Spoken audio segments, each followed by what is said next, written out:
Good morning! Nag-walking kami na aking alaga. Isa na lang siya kasi nag-rest na si Cody. So, we are here.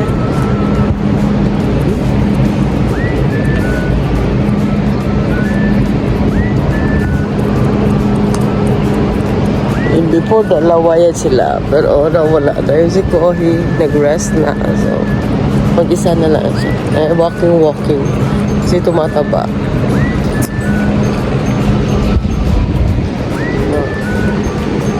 So,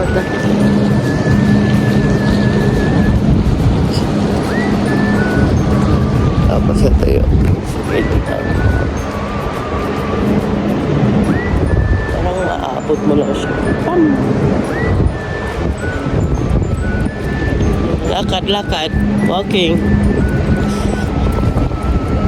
Tapos, the MTR.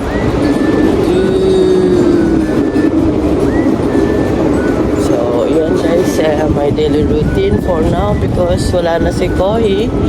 Si Soda na lang yung natira sa amin. So, yan. Pinapa-exercise. Kagagaling lang siya ng operation. Kasi may bukol dun sa hita niya. So, pero okay naman. Okay na siya. Okay nga yung bukol mo. Pagkatingin nga ng sugat mo. Ayan, heal na yung sugat niya. Kita ba? Nakikita yung sugat mo. Ayan, may sugat siya. May tahi. So, yun. Ayan, may tahi. So, exercise siya. Okay lang, Pi. Yung before, nung maliit pa sila.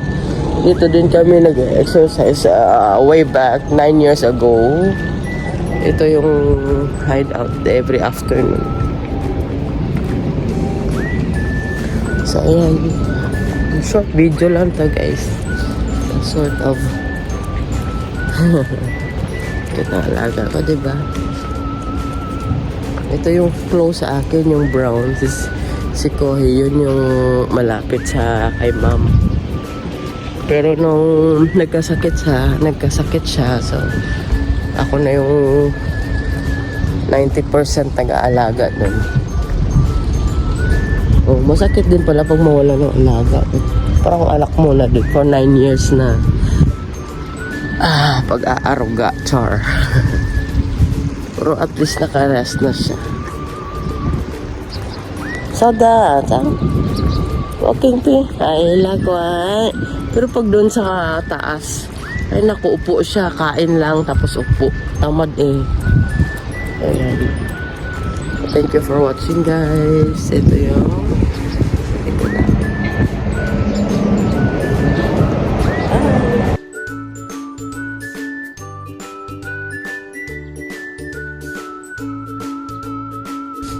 Sa taas pala nito guys. Ayan, sa taas na. This building. Dito kami nakatira. Ika 29th. Oh, taas na. Maabot mo siya. Soda? Ano?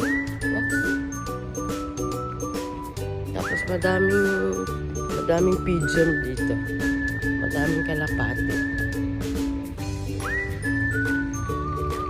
Ayan. Madaming kalapate. Madaming puto. Doon sila stay.